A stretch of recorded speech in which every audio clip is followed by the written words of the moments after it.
నశించి పోవచ్చున్న ఆత్మలను రక్షించే విషయమై, ప్రభు దగ్గరికి తీసుకొని వచ్చే విషయమై, యేసే రక్షకుడు, యేసే విమోచకుడు, యేసే మనల్ని రక్షించేవాడు, యేసే మనకు పరలోకం తీసుకువెళ్ళేవాడు అని చెప్పి నిజ దేవుడైన యేసును రక్షణ నమ్మి రక్షణ పొందేటట్టుగా సువార్త చేయవలసిన బాధ్యత ఎవరి మీద ఉంది? మనందరి మీద ఉంది. కాబట్టి దేవుని బిడ్డలారా, రాజ్య సువార్త కొరకు ప్రయాసపడండి. సువార్తను అందరికీ అందిద్దాం. అనేక ఆత్మలను రక్షిద్దాం. సంఘాన్ని బలపరుద్దాం. సంఘ కుటుంబాలను దీవెనకరంగా నడిపిద్దాం. దేవుడు ఈ వాక్యమును దీవించునుగాక.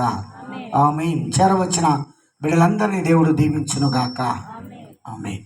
కు కారణమవుతుంది మా ప్రియ పరలోకపు తండ్రి, మీ ఘనమైన శ్రేష్టమైన ఉన్నతమైన నామములో ప్రార్థిస్తున్నాం. ఈ రెండవ సువార్త కూడికను మీరు అద్భుతముగా సువార్త చేయాలి, చేయకపోతే కష్టం, శ్రమ, సువార్త చేయవలసిన బాధ్యత మా అందరి మీద ఉన్నది. సర్వలోకమునకు వెళ్ళి సర్వసృష్టికి సువార్తను ప్రకటించమని మీ ఆజ్ఞ చెప్పారన్నటువంటి మాటలను మేము గుర్తు చేసుకుంటున్నాం.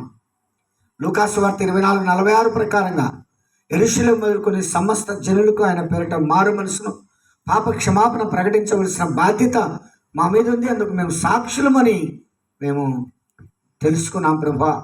అలాగనే మరి రోమా 1:16 అయినా ఏ భేదం లేదు, గ్రీసు లేదు, మరి యూదుడని లేదు, అందరూ మరి దేవుడు నమ్మే వారికి అది శక్తి అయి ఉన్నది అనేటువంటి విషయాన్ని గుర్తెరిగి తండ్రి, నీ బిడలు రక్షణ సువార్త అయినా మేము రక్షణ సువార్తను ప్రభు అనేక ప్రాంతాలకు వెళ్ళి సువార్త చేయటకు మీ కృప చూపమని ఈనాటి కోడికి ఇచ్చినందుకు మీకు వందనాలు చెల్లిస్తూ, మీకు చేతులెత్తి మొక్కుతూ ప్రభా, రేపటి ఉదయకాలపు నీ ఆదివారపు ఆరాధనను మీ హస్తాలకు అప్పగిస్తూ వాతావరణాన్ని మీ స్వాధీనంలో ఉంచుకొని నీకు మహిమకరముగా మా తండ్రి ఆరాధన జరిగించమని, ఈ కూడికలో చేరవచ్చిన బిడ్డలందరినీ దీవించమని, వారి కుటుంబాలను ఆశీర్వదించమని, పేరు పేరున దీవించమని ప్రభా, వారికి ఉన్న కష్టాలు, బాధలు, శ్రమలు, ఇరుకులు, ఇబ్బందులు, సమస్యలు, ఆపదలు అన్నిటినీ నా తండ్రి తొలగించమని. ఎందుకనగా నీ మాట విన్నారు, నీ వాక్యం విన్నారు, విశ్వాసంతో కూర్చున్నారు, భక్తి శ్రద్ధలతో నా తండ్రి నిన్న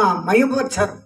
దేవ జ్ఞాపకం చేసుకొని నీ బిడ్డలను ఆశీర్వదించమని, వారి కుటుంబాలలో జరగవలసిన మేలులు, కుటుంబ ఆశీర్వాదాలు, వివాహములు, గర్భఫలములు, స్వస్థతలు, మేలులు, దీవెనలు, ఆర్థిక ఇబ్బందులు, అప్పుల నుంచి విడుదల, సమస్యల నుంచి విడుదల నజరేయుడైన యేసు నామములో సమస్తమును వీరికి తొలగించి ఆశీర్వాదాలని అందించి తండ్రి నీ బిడ్డలను దీవించమని ప్రార్థిస్తూ చేతులెత్తి మొక్కుతూ మా తండ్రి నీ బిడ్డలు నీకు అప్పగిస్తూ రేపటి సన్నిధి కొరకు ప్రార్థిస్తూ ఈ చక్కటి కూడికి ఏర్పాటు చేసినటువంటి ప్రభాకర్, ప్రభాతమ్మలను, నరేష్ దీవెనలను, వారి బిడ్డలను, వారి తల్లి నీలమ్మ గారిని, ఈ చుట్టుపక్కల ఉన్న కుటుంబాలను, ఈ సంఘాన్ని, ఈ ప్రాంతంలో కూడి వచ్చిన బిడ్డలందరినీ దీవెనలతో నింపుమని, వారు కూడా సువార్త ప్రకటించాలనే ఆశ కలిగి వారి గృహాల దగ్గర కూడా సువార్త కూడికను మరి జరిగించుకుంటకు ఆత్మ ద్వారా నీ బిడ్డలను ప్రేరేపించి నీకే మహిమ తెచ్చుకున్నామని,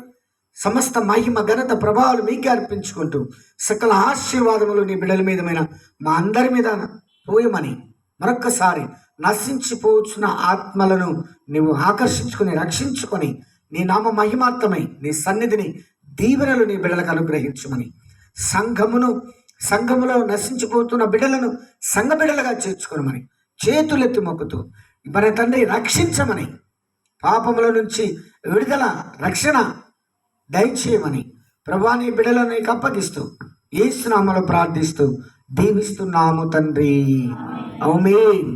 తండ్రి యొక్కయు కుమారుని యొక్కయు పరిశుద్ధాత్మని యొక్క తోడు నీడ సదాకాలము మనకును మన కుటుంబాలకును నిత్యము తోడయుండి రేపటి ఆదివార కాల సమయంలో ఆయన హస్తాల్లో ఉంచుకొని వాతావరణాన్ని స్వాధీనించుకొని మహిమకరముగా సన్నిధి జరిగించునుగాక.